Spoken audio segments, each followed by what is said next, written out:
Bonsoir, chers internautes, mesdames et messieurs. Bienvenue à ce 16e débrief qui est en même temps le premier débrief donc, de l'année 2023.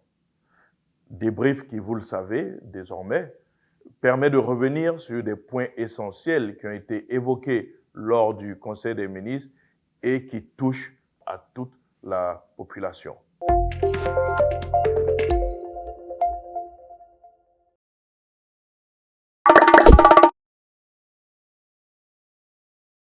En ce qui concerne la procédure de paiement des bourses d'études et secours financiers en Côte d'Ivoire et à l'étranger, il faut savoir que la décision qui a été prise aujourd'hui réorganise le circuit de paiement des bourses scolaires et universitaires afin de garantir leur effectivité dans les meilleurs délais.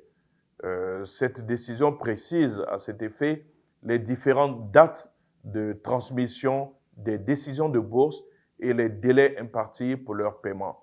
Ainsi, le paiement des bourses des étudiants inscrits dans les établissements de l'enseignement supérieur sur le territoire national et celui des bourses hors Côte d'Ivoire de tous ordres d'enseignement s'effectue désormais par trimestre. Le paiement des bourses des élèves inscrits dans les établissements de l'éducation nationale et de l'enseignement technique et de la formation professionnelle sur le territoire national s'effectue désormais en un versement unique à la rentrée scolaire.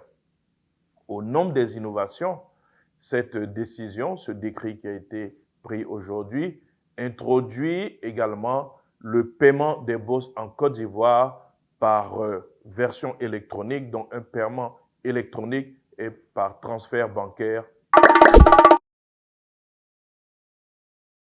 Il faut savoir que nous avons eu la revalorisation du SMIG, donc le salaire minimum interprofessionnel garanti, qui est passé de 60 000 francs CFA à 75 000 francs CFA. Vous devez savoir que c'est la deuxième augmentation du SMIG sous la gouvernance du président de la République, son Excellence Alassane Ouattara.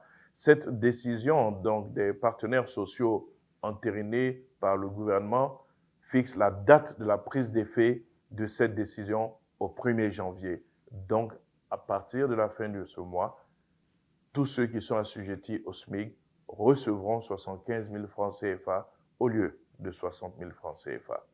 La deuxième mesure dans le cadre de cette amélioration du pouvoir d'achat des travailleurs consiste en l'octroi d'une prime exceptionnelle de fin d'année aux fonctionnaires et agents de l'État représentant un tiers du salaire mensuel indiciaire de base du mois de décembre.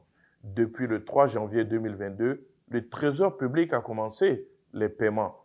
L'enveloppe totale de cette promesse du chef de l'État coûtera environ 26 milliards, je dirais un peu plus de 26 milliards de nos francs à l'État de Côte d'Ivoire. La troisième mesure concernant toujours cette question d'amélioration du pouvoir d'achat des fonctionnaires, c'est le paiement du reliquat du pécule des ex-enseignants contractuels d'une valeur d'un peu plus de 10 milliards. Ce montant, qui représente 9 mois d'arriérés de salaire, a été entièrement versé aux enseignants contractuels, donc au 20 décembre 2022. Je pourrais rajouter que les 10 000, un peu plus de 10 000 enseignants recrutés en 2019 dans le cadre du programme social du gouvernement pour pallier au déficit d'enseignants dans les classes secondaires et primaires ont été entièrement payés donc à la date d'aujourd'hui. Le règlement de ces arrêts de pécule a été une bonne nouvelle pour ces nouveaux fonctionnaires après leur intégration à la fonction publique en juin 2022 et leur prise en compte à la solde en tant que fonctionnaires en octobre 2022. Voilà, mesdames et messieurs, chers internautes, les quelques bonnes nouvelles de ce début d'année que je voulais partager avec vous.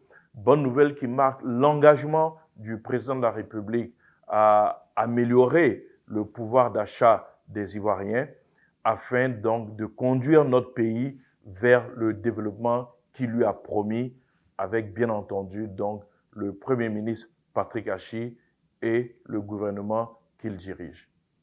Pour ma part, il ne me reste plus que, chers internautes, mesdames et messieurs, à vous présenter mes vœux les meilleurs pour cette nouvelle année, des vœux de santé surtout, et vous inviter à faire confiance au président de la République qui fera tout ce qui est de son pouvoir pour améliorer les conditions de vie des Ivoiriens et atteindre les objectifs de développement qu'il leur a promis afin que notre pays soit un pays où il fait bon vivre, un pays où il fait mieux vivre.